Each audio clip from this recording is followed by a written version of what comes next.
டேய் யார் அது எள்ளி வெட்டிக்கிருக்காண்டா அவனா? எந்திரே யாரை கேட்டு என்ன தைரியத்தில் எள்ளி வெட்டிக்கிருக்க? உங்க வீட்டு தோப்பு மாதிரி அது கலவன்றதுக்கு தைரியமா ஒரு ஆள் வந்துருக்க.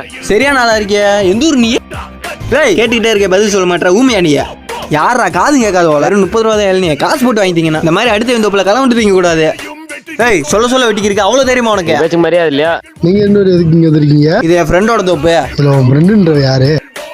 இந்த வண்டாலே மச்சான் இப்ப இருக்கடி உனக்கு அப்பயா வாடா எள்ளி கலவாணியை பிடிச்சாச்சுரா. வணக்கம்ண்ணே. டேய் யாரடா அண்ணன் சொல்லிக்கிறீங்க? எள்ளி கலவாண்டு குடிச்சிருக்காப்ல நம்ம தோட்டத்துல அது தைரியமா குடிச்சிருக்காப்ல. டேய் தற்குறிகளா, இது அந்த அண்ணன் தோப்புடா. நம்ம தோப்பு ரோட்டுக்கு அங்கிட்டு இருக்குடா.